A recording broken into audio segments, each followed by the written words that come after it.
Hello and welcome back to EHS Samiti YouTube channel. आज हम लोग बात करेंगे IMS इम्प्लीमेंटेशन का इम्प्रूवमेंट क्लॉज के ऊपर। जैसा कि हम लोग जानते हैं, as per IMS certification ISO 45001, ISO 9001 and ISO 14001 में क्लॉज नंबर 10 इम्प्रूवमेंट है। क्लॉज नंबर 10 इम्प्रूवमेंट को इम्प्लीमेंटेशन करने के लिए एज पर ISO 45000 एंड 14001 ये तीन डॉक्यूमेंट को कंट्रोल करना पड़ता है, जिसमें as per clause number 10.1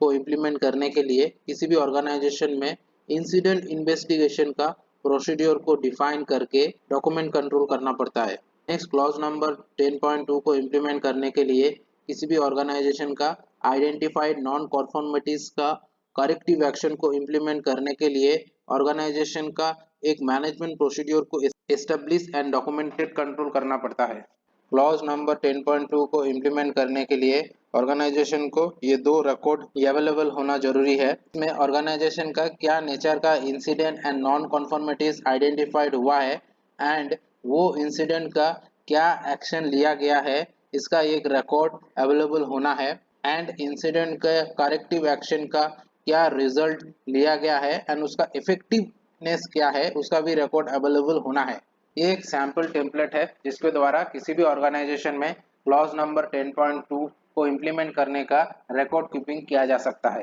next, clause number 10.3 को इम्प्लीमेंट करने के लिए किसी भी ऑर्गेनाइजेशन का कॉन्टिन्यूअल इम्प्रूवमेंट का प्रोसीड्योर को डिफाइन करना, एस्टेब्लिश करना एंड डॉक्यूमेंटेड कंट्रोल करना जरूरी है एंड ये कॉन्टिन्यूअल इम्प्रूवमेंट का एविडेंस को रिकॉर्ड कीपिंग करना है। जैसा कि हम लोग जानते हैं, कॉन्टिन्यूअल इम्प्रूवमेंट में सिस्टम इम्प्रूव करने के बाद एक सर्टेन टाइम तक सस्टेन करता है, उसके बाद फिर से सिस्टम अपने आप को इम्प्रूव करता है एंड उसके बाद फिर से सस्टेन करता है एंड फिर से इम्प्रूव करता है। ये चेन वाइज इम्प्रूवमेंट को ही कॉन्टिन्यूअल इम्प्रूवमेंट कहते हैं। क्लॉज नंबर 10 का document preparation and control MR यानी कि मैनेजमेंट रिप्रेजेंटेटिव को करना होता है एंड रिकॉर्ड कीपिंग को किया जाता है ISO कोऑर्डिनेटर के द्वारा एंड उसे रिव्यू किया जाता है MR के द्वारा। As per ISO 45001 and ISO 14001 clause number 10.1 and 10.2 यानी कि इंसिडेंट इन्वेस्टिगेशन का प्रोसीड्योर एंड किसी भी नॉन कॉन्फॉर्मिटीज का करेक्टिव एक्शन लेने का मैनेजमेंट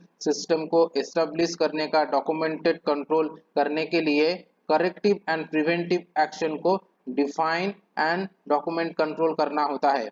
किसी भी ऑर्गेनाइजेशन में करेक्टिव एक्शन को डिफाइन करने के लिए first of all incident investigation करना होता है एंड उसे रिकॉर्ड कीपिंग किया जाता है इंसिडेंट इन्वेस्टिगेशन रिपोर्ट टेम्पलेट के द्वारा। इंसिडेंट इन्वेस्टिगेशन करने के बाद जो जो एनसीज मिला है उसे नॉन कॉन्फॉर्मिटीज रिपोर्ट टेम्पलेट के द्वारा आइडेंटिफाई किया जाता है एंड जो जो एनसीज आइडेंटिफाई हुआ उसका करेक्टिव एक्शन क्या होगा उसे डिटरमाइन किया जाता है एंड वो करेक्टिव एक्शन का कंट्रोल को अप्लाई किया जाता है with in the certain time and उसका इफेक्टिवनेस को रिव्यू किया जाता है। नेक्स्ट, इफेक्टिवनेस को रिव्यू करने के दौरान अगर कुछ चेंजेस का जरूरत है तो उसे चेंजेस किया जाता है एंड जो करेक्टिव एक्शन को इम्प्लीमेंट किया गया अगेंस्ट एनसीज उसे कम्युनिकेट किया जाता है through various meeting and meeting का MOM को रिकॉर्ड कीपिंग किया जाता है as an evidence. Preventive action में फर्स्ट ऑफ ऑल इंसिडेंट या एनसीज का क्या रूट कॉज है उसे आइडेंटिफाई किया जाता है, उसके बाद एप्रोप्रिएट प्रिवेंटिव एक्शन को सिलेक्ट किया जाता है एंड सिलेक्ट करने के बाद प्रिवेंटिव एक्शन का रिस्क असेसमेंट किया जाता है एंड वो रिस्क असेसमेंट को रिस्क रजिस्टर में रिकॉर्ड कीपिंग किया जाता है। नेक्स्ट, रिस्क असेसमेंट करने के बाद प्रिवेंटिव एक्शन को इम्प्लीमेंट करने का प्लान किया जाता है एंड वो प्लानिंग को SOP और वर्क इंस्ट्रक्शन के द्वारा रिकॉर्ड कीपिंग किया जाता है। नेक्स्ट, प्रिवेंटिव एक्शन को डॉक्यूमेंट किया जाता है जिससे कि वो इंसिडेंट का रीऑकरेंस ना हो एंड डॉक्यूमेंट करने के बाद प्रिवेंटिव एक्शन को कम्युनिकेट किया जाता है through various meeting, communication, TBT and at last preventive action का हॉरिजॉन्टल डेवलपमेंट किया जाता है for similar type of activity. As per ISO 45001 and 14001 clause number 3 continual improvement का प्रोसीड्योर को define, establish and document control करने के लिए ये स्टेप्स को फॉलो किया जाता है, जिसमें फर्स्ट ऑफ ऑल ऑर्गेनाइजेशन का EHS परफॉर्मेंस को डिटरमाइन करके उसे डिस्प्ले किया जाता है एंड उसका रिकॉर्ड कीपिंग EHS डैशबोर्ड का ट्रेंड एनालिसिस को शो करके किया जाता है।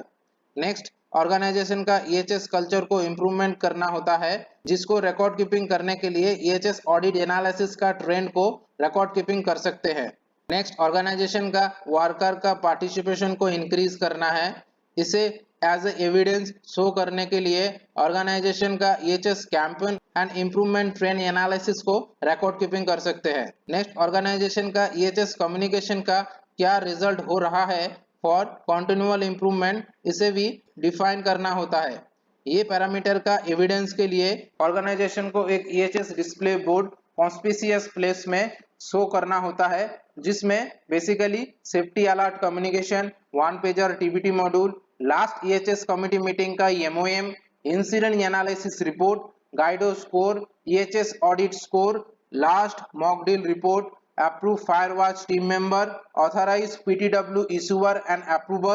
TBT circle and leader, LOTO authorized team member, EHS committee meeting member, incident investigation team member and emergency की पर्सनल कॉन्टैक्ट नंबर को डिस्प्ले करके रिकॉर्ड कीपिंग कर सकते हैं। ये सब पैरामीटर का एविडेंस को रिकॉर्ड कीपिंग करके किसी भी ऑर्गेनाइजेशन का कॉन्टिन्यूअल इम्प्रूवमेंट को टॉप मैनेजमेंट एंड ऑडिटर को शो कर सकते हैं। आशा करता हूं आप लोगों को आज का ये वीडियो अच्छा लगा है। For more information like and subscribe my YouTube channel.